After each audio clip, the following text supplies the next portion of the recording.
Oke, Assalamualaikum warahmatullahi wabarakatuh.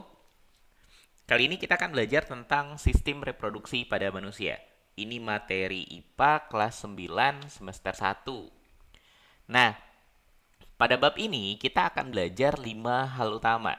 Yang pertama, kita belajar tentang pembelahan sel. Tentang apa itu pembelahan sel, lalu kemudian apa jenis-jenisnya dan seperti apa prosesnya. Itu yang pertama akan kita pelajari. Yang kedua, kita akan belajar tentang struktur dan fungsi organ reproduksi pada laki-laki. Yang ketiga, kita akan belajar tentang struktur dan fungsi organ reproduksi pada wanita.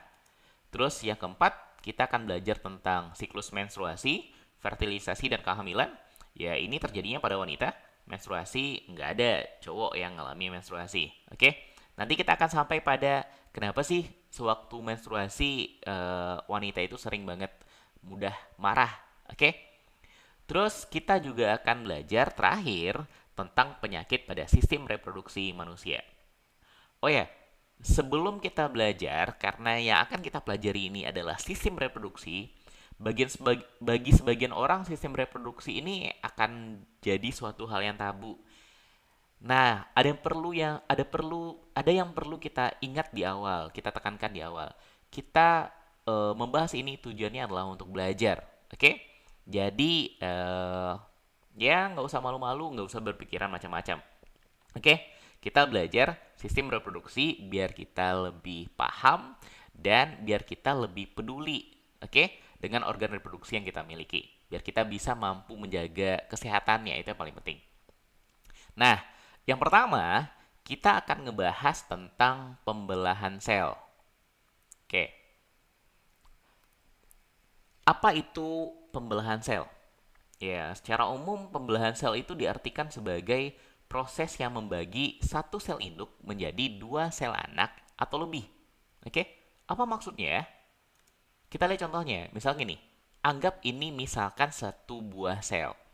Nah, satu buah sel ini, setiap sel makhluk hidup, selama dia hidup, maka sel itu akan selalu cenderung untuk membelah. Oke? Apa tujuan membelah? Ya, biar makin banyak. Satu sel ini, dia bisa membelah menjadi dua buah sel yang sama.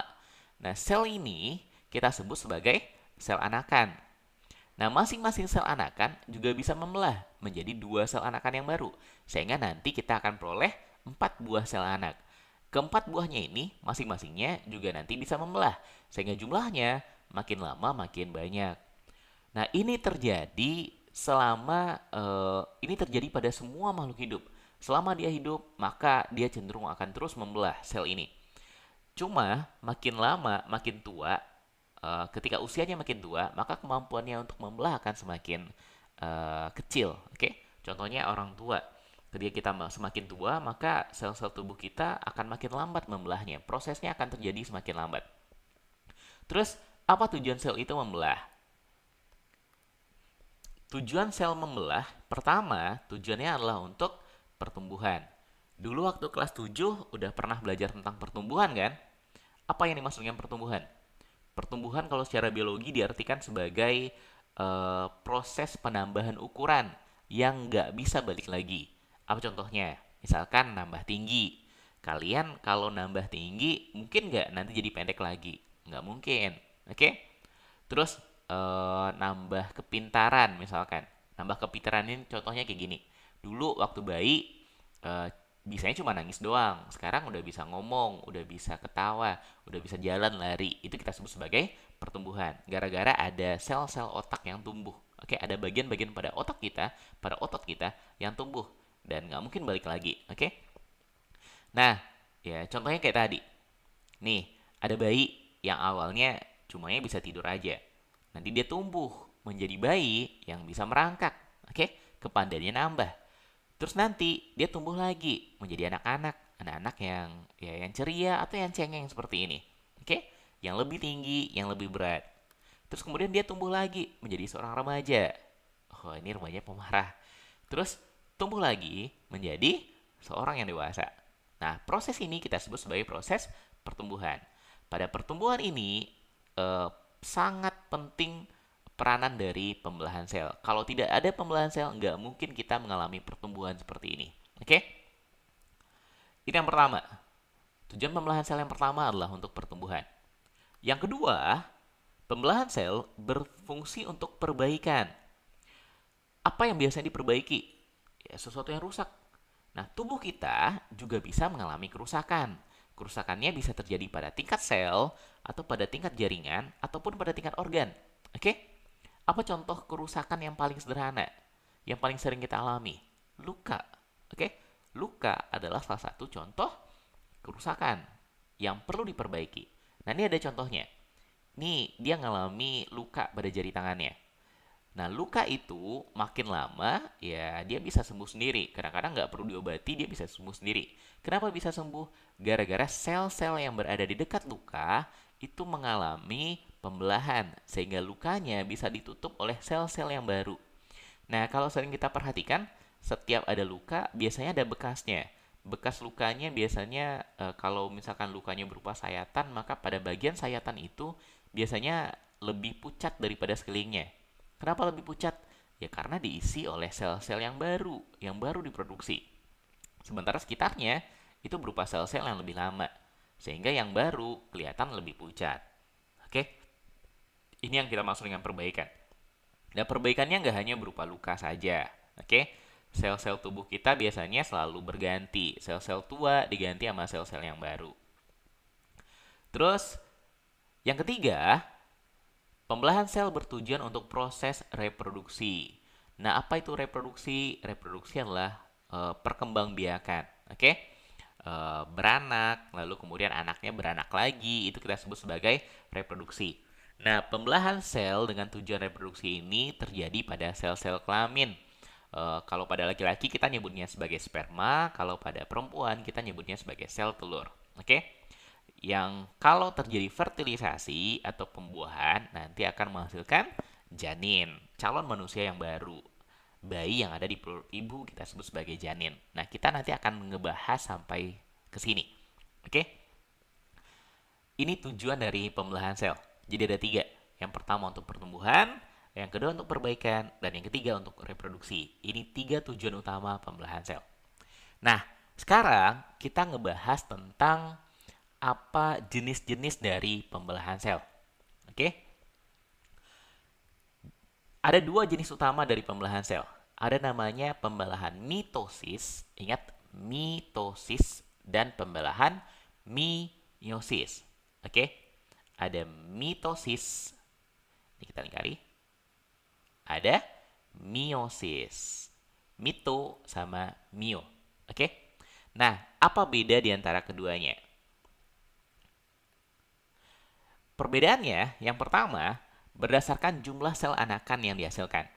Mitosis itu akan menghasilkan satu sel anakan. Jadi satu buah sel yang mengalami pembelahan mitosis akan menjadi dua buah sel yang baru. Nah, sementara kalau pembelahan meiosis akan menghasilkan 4 sel anakan. Jadi dari satu sel induk nanti akhirnya akan menjadi 4 buah sel anak. Oke? Ini perbedaan yang pertama, berdasarkan jumlah sel anak yang dihasilkan.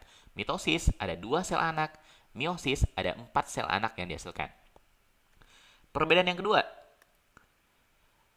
pada pembelahan mitosis, sel anak identik dengan sel induknya. Identik itu berarti sama persis. Anak yang dihasilkan, sel-sel anak yang dihasilkan, dua buah sel anak ini, itu memiliki bentuk dan sifat yang sama dengan sel induknya. Sementara kalau pada pembelahan meiosis, sel anak yang dihasilkan tidak identik, beda dengan sel induknya. Oke, jadi keempatnya ini beda sama induknya. Terus yang ketiga, kenapa sel anak identik dengan sel induknya kalau pembelahan mitosis? Penyebabnya gara-gara kromosom sel anak sama dengan sel induknya. Kromosom, apa itu kromosom? Waktu kelas berapa ya belajar tentang sel? Kelas 7 ya? Nah, kromosom itu adalah organel ini berada pada inti sel yang berfungsi sebagai pembawa materi genetik.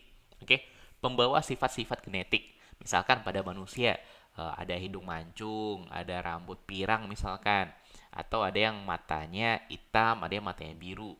Nah, semua kode-kode genetik itu dibawa oleh kromosom.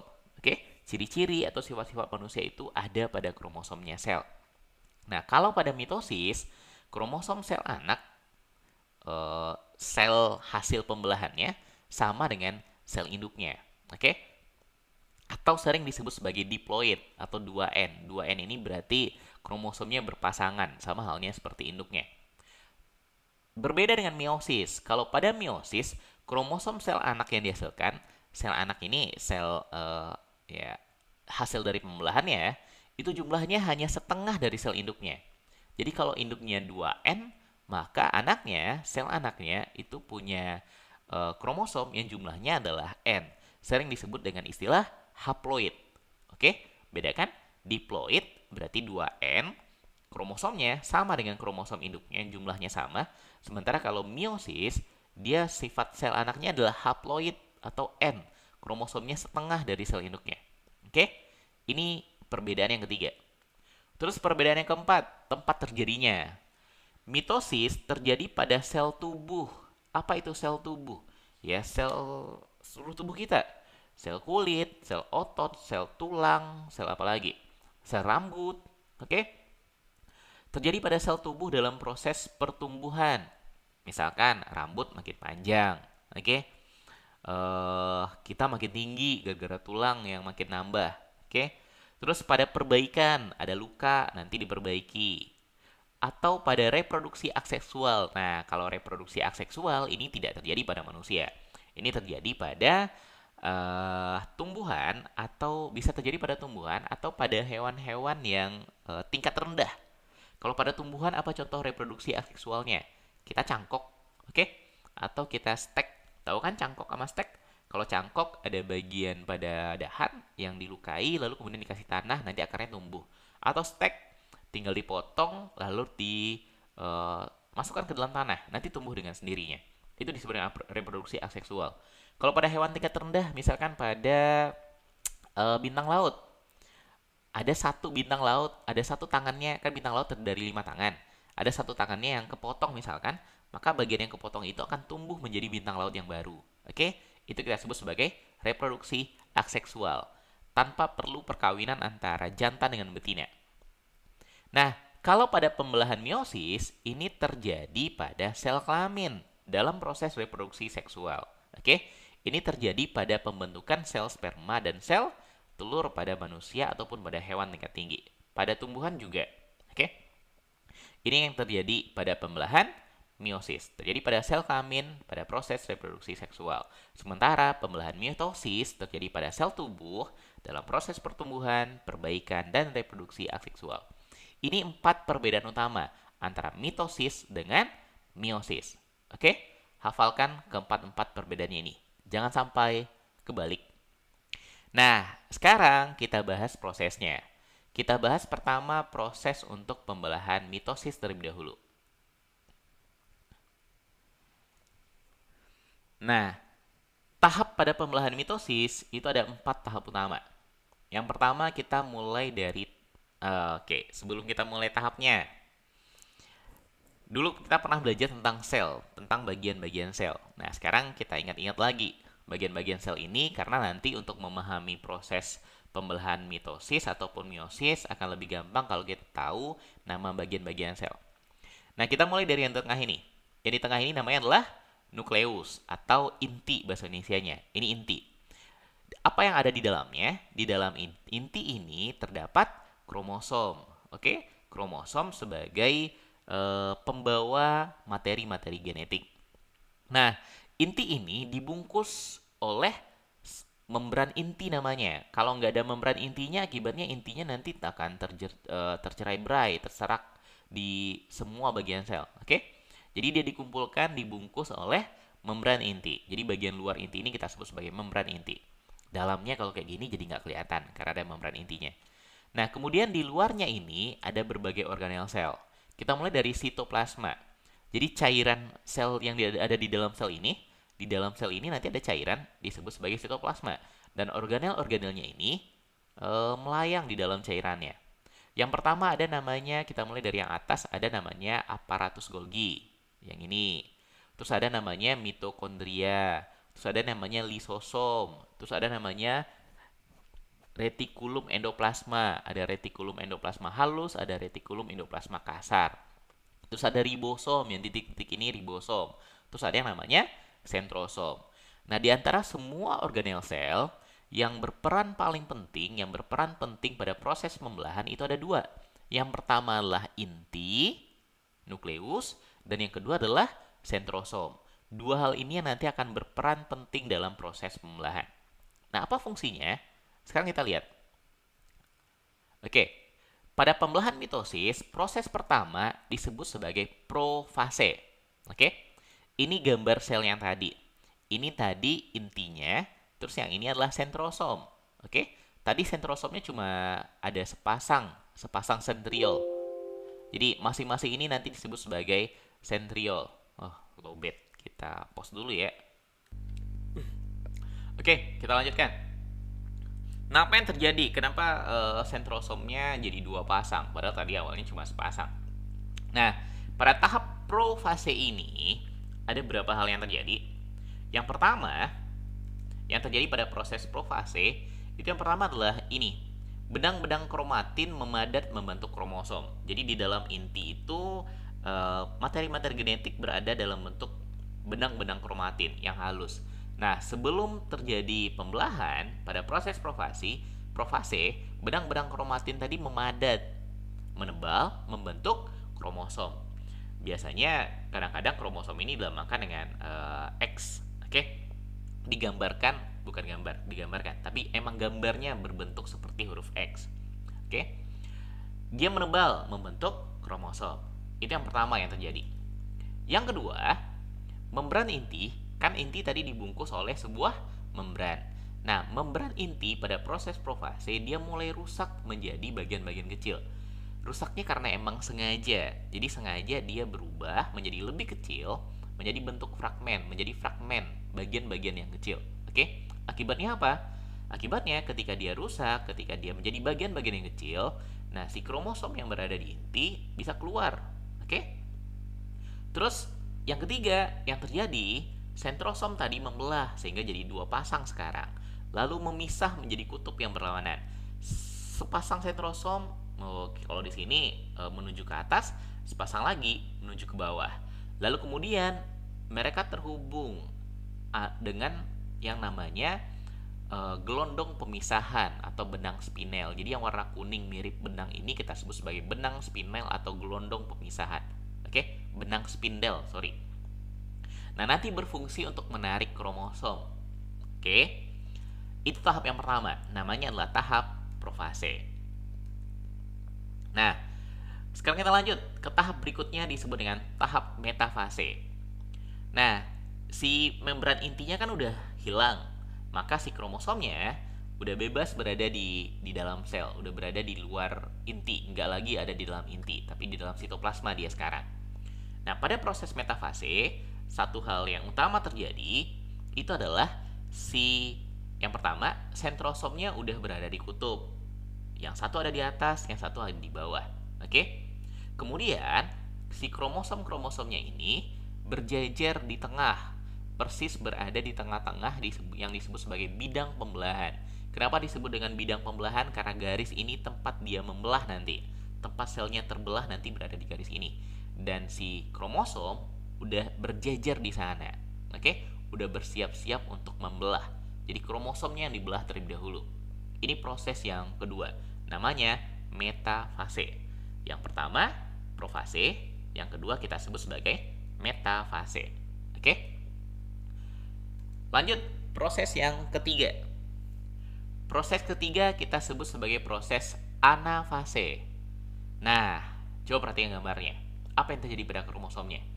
Kromosom yang tadi berjejer, oke, di bidang pembelahan di tengah-tengah, sekarang ditarik oleh sentrosomnya. Sentrosom atas narik ke arah atas, sentrosom yang berada di bawah narik ke arah bawah, sehingga kromosomnya jadi terpisah. Oke, jadi terbelah kromosomnya. Sebagiannya pergi ke atas, sebagiannya lagi pergi ke bawah. Itu yang terjadi. Namanya kromatid istilahnya. Jadi kromatid saudara dari setiap pasangan, ini awalnya berpasangan, memisah menuju kutub yang berlawanan. Ada yang menuju kutub atas, ada yang menuju kutub bawah. Oke? ini yang terjadi pada proses anafase. Jadi yang pertama tadi namanya adalah profase, yang kedua metafase, dan yang ketiga adalah anafase. Oke? Nah, berikutnya proses yang keempat dan yang terakhir pada proses pembelahan mitosis ini. Kita nyebutnya telofase. Kromosom yang udah terpisah, yang udah ke atas sebagian dan ke bawah sebagian, berikutnya mulai dibungkus lagi oleh membran inti. Jadi membran inti yang tadi awalnya di profase mulai menghilang, oke, berubah menjadi fragmen. Di bagian telofase, membran inti kembali lagi membungkus kromosom. Oke, masing-masing ada di sel yang atas dan ada di bagian bawah. Oke, jadi nanti akan dihasilkan dua buah sel dengan dua buah inti. Terus yang kedua, si kromosomnya mulai meregang. Kan tadi pada profase kromosom dibentuk, kromatin memadat membentuk kromosom. Nah, sekarang kromosomnya akan meregang lalu akan berubah lagi jadi benang-benang kromatin. Oke? Jadi benang-benang halus kromatin. Terus berikutnya yang tiga yang terjadi, terbentuk cincin pembelahan. Yang mana cincin pembelahan itu berupa lekukan ini. Oke? Di lekukan inilah kemudian sel akan membelah. Sel akan terbagi dua. Satu sel ada di atas dengan satu sel ada di bawah. Sel yang persis sama seperti sel induknya, oke, dengan jumlah kromosom yang sama, oke, sehingga dihasilkan ada dua sel anakan. Nah, ini kita sebut sebagai proses mitosis. Ingat prosesnya, profase yang pertama, metafase, anafase, sama telofase. Oke, perhatikan gambarnya baik-baik karena biasanya ini nanti ditanya. Oke, di ujian biasanya nanya ini. Bisa aja pertanyaannya berupa gambar, lo ditanya nama prosesnya apa, oke? Atau ditanya seperti apa urutannya, profase, metafase, anafase, dan yang terakhir adalah telofase. Oke? Nah, sekarang kita lanjut. Tadi kita udah ngebahas yang mitosis, sekarang kita bahas pembelahan meiosis. Nah, kalau pada pembelahan meiosis ini tahapnya agak sedikit lebih banyak. Kan tadi kalau pembelahan meiosis yang dihasilkan adalah 4 sel anakan dan prosesnya lebih banyak, lebih panjang. Nah, proses yang pertama kita nyebutnya sebagai profase. Ini kita zoom aja dulu. Ini zoom kalau nggak salah nih. Nah, ini. Nah, pada proses profase ini pada proses yang pertama kita nyebutnya sebagai profase 1. Oke?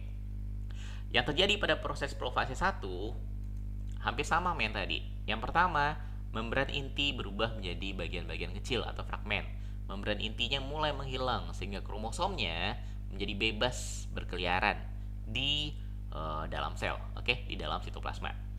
Terus yang kedua apa yang terjadi? Kromatin ya sama kayak tadi. Kromatin memadat menjadi kromosom. Terus perbedaannya terjadi di sini.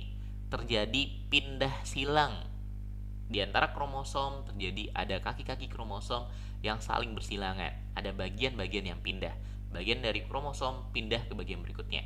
Oke? Nah, inilah yang mengakibatkan kromosom anak berbeda dengan kromosom induknya. Karena terjadi perpindahan silang, maka ketika dia membelah, maka kromosom yang dihasilkan, kromosom anak yang dihasilkan berbeda dengan kromosom induknya. Oke? Ini yang kedua. Terjadi pindah silang pada kromosom.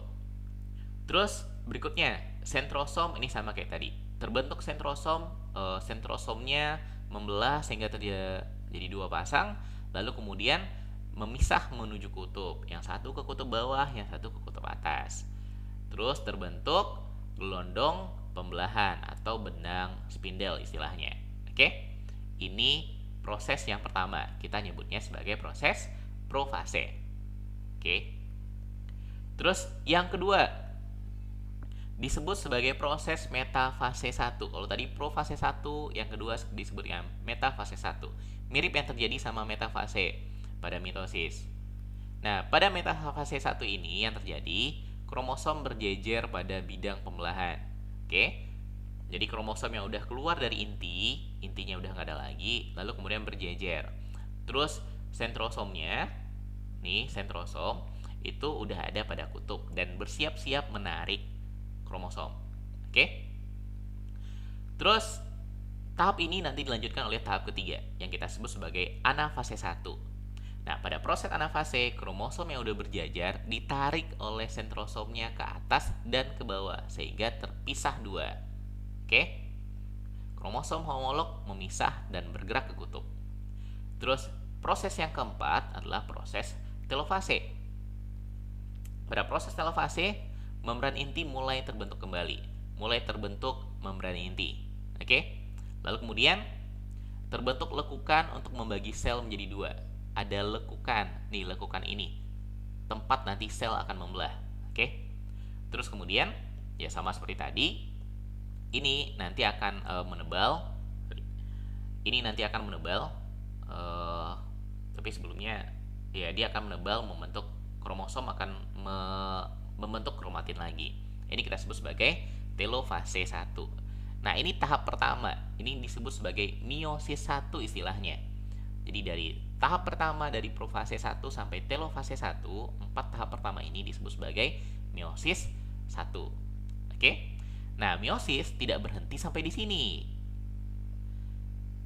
Nah, ketika ini udah membelah, proses pembelahannya nanti disebut sebagai sitokinesis. Terjadi sitokinesis sehingga dibentuk dua sel anakan yang haploid. Nah, berikutnya ada proses yang kita sebut sebagai profase 2. Ini kita nyebutnya profase 2. Jadi dari telofase 1 nanti menjadi profase 2. Apa yang terjadi di profase 2? Mirip seperti yang terjadi di profase 1. Setiap sel anak yang tadi dihasilkan, kan telofase 1 nanti mengalami sitokinesis. Sitokinesis ini istilah untuk proses pembelahannya. Dia terpecah menjadi dua. Masing-masing sel anak akan mengalami profase 2. Yang terjadi pada profase 2 ya sama kayak tadi. Sel anakannya ini sifatnya haploid. Kromosomnya setengah dari kromosom induknya. Tadi induknya kalau kita perhatikan ada 1, 2, 3, 4. Ada 4 kromosom. Jadi yang berbentuk X ini disebut dengan satu kromosom. 1, 2, 3, 4. Nah, masing-masing sel anak sekarang tinggal 2 kromosom. Oke? Maka disebut sebagai sel anakan yang haploid. Nah, pada profase 2, ya yang pertama terjadi itu terbentuk gelondong pembelahan atau benang spindel. Si sentrosomnya akan bergerak menuju kutub. Terus kemudian membran inti berubah menjadi bagian-bagian kecil atau fragmen, ya sama seperti tadi. Sehingga nanti si kromosomnya, si kromatidnya bebas bergerak, yang nanti akan mulai bergerak ke bidang pembelahan, ke tengah-tengah. Kemudian tahap yang kedua kita nyebutnya sebagai tahap metafase. Nah, pada tahap metafase ini, ya sama kayak tadi, si kromatid tadi atau si kromosom itu udah persis berada di tengah-tengah. Persis berjajar pada bidang pembelahan dan bersiap-siap ditarik oleh sentrosomnya. Dilanjutkan ke tahap yang kedua, ini bukan metafase 1 ya, ini metafase 2 harusnya. Ini kita perbaiki dulu. Harusnya ini kita sebut sebagai metafase 2. Ini salah tulis. Metafase 2. Ini anafase 2. Oke? Jadi habis metafase 2 nanti dilanjutkan oleh anafase 2. Oke? Nah, pada anafase 2 kromosom yang tadi udah berjejer ditarik ke kutub. Oke? Sentrosom atas menariknya ke atas, sentrosom bawah narik ke bawah. Ini yang terjadi, kromatid memisah dan bergerak ke kutub. Ini terjadi pada anafase 2. Terus nanti terakhir dilanjutkan oleh telofase 2. Nah, ini salah tulis lagi nih. Telofase 2. Nih. Apa yang terjadi pada telofase 2? Terbentuk nukleus. Oke? Membran inti yang tadi sempat hilang balik lagi, muncul lagi, ngebungkus masing-masing kromosom ini. Oke?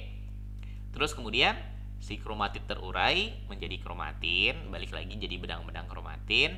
Terus kemudian ada bidang lekukannya. Yang bidang lekukannya ini nanti akan mengakibatkan sel terpisah, sehingga nanti akan dihasilkan 4 buah sel anakan. 1, 2, 3, 4. Proses pemisahannya kita sebut nanti sebagai sitokinesis. Oke? Ini yang terjadi. Nah, pada proses meiosis ini, dari profase 1 sampai telofase 1, ini kita sebut sebagai Meiosis 1, tahap pertama.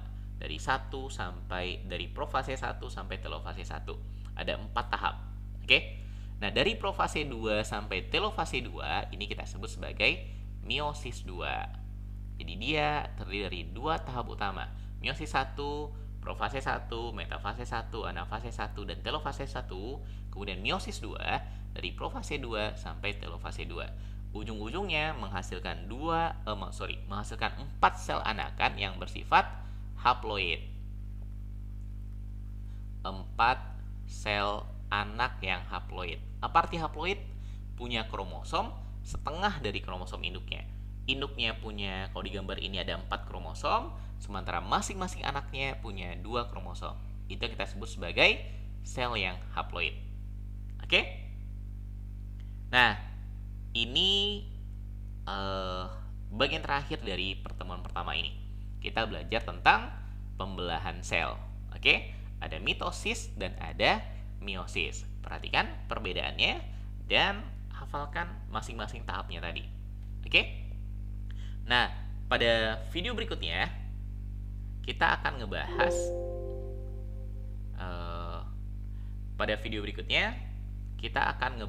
tentang,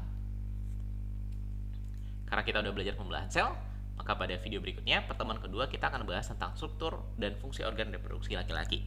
Oke? Untuk itu jangan lupa subscribe dan like biar Kak makin semangat bikin video-video untuk materi-materi sekolah. Oke? Terima kasih.